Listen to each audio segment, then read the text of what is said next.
The Filter Free Diary. Uh,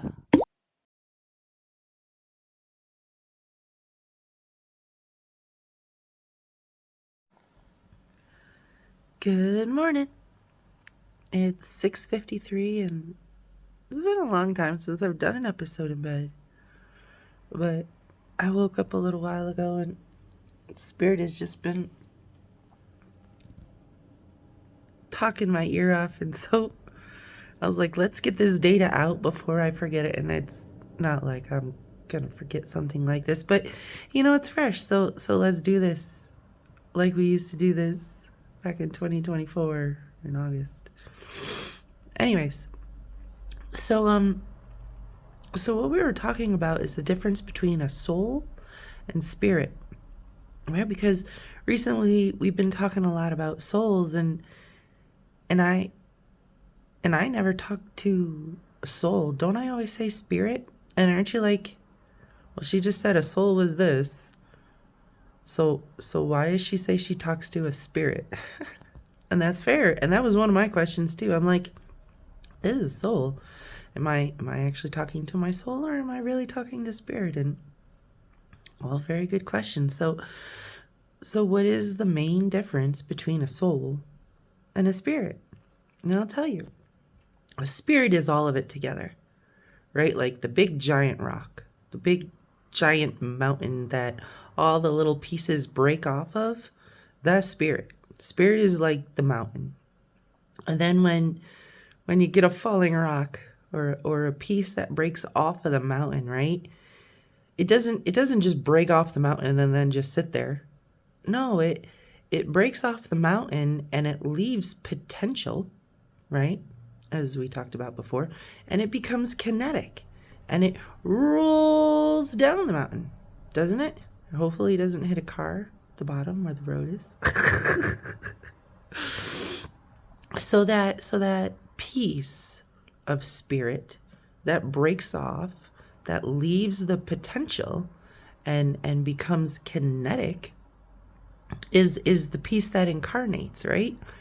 And interestingly enough, there is a serious reflection of reincarnation in the New Testament. It's just most people don't know it, and they actually do it. They actually go through the ritual, sometimes more than once. And it still never occurs to them that they are basically replicating reincarnation. So let me explain this to you.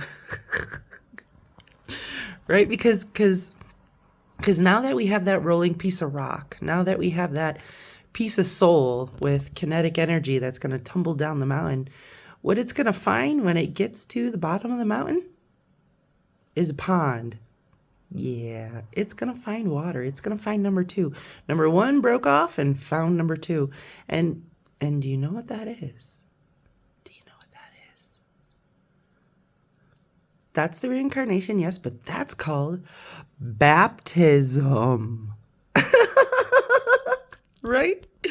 When a spirit goes into the water, it's like a spirit going into a body. Yes, it is. And now, once the Father, once the Spirit has gone into the water, has gone into the mother, has gone into the body, guess what? Now it can gestate and grow and do the pregnancy thing. Yes, because women are spiritual. Spirit can go into a woman and spirit can go out of a woman. Yes, that is what we've been talking about for a long time. So of course a woman has the ability to pull a soul down and push a soul out, right? Because if it can go in, it has to go out, right? Right. That's how doorways work. So what baptism really is and what baptism really signifies is the spirit going into a woman to be born up out into the air, which is the mind. Because as soon as we are conscious at whatever point that happens. And honestly, I think it happens while they're still swimming around like a fish. Like when you get baptized and you are underwater, you can tell.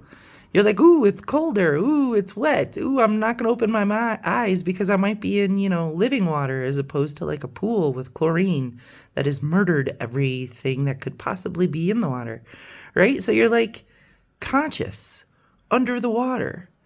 And then you come up and you take a breath because the dude was holding you underwater for way too long, right?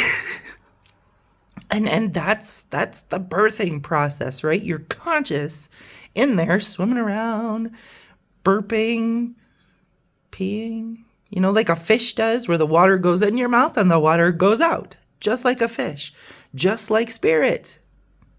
There's so many reflections that it's almost ridiculous that, humanity tried to convince the world that reincarnation isn't a thing. Because if reincarnation is a thing, now you can't talk about heaven and hell, right? Now you can't say, well, there's other places. Because if reincarnation is a thing, then you're looping through here. And yes, we're looping through here. And that's why a chunk of spirit decides to become a soul. It has questions. It has things it doesn't understand, but it knows if it carnates here, it'll come out with the answers. The thing is, it doesn't know how it got the answer until it lives through the journey. And that's what we're doing here on this planet, living through the journey. Hope that made sense. Have a good morning.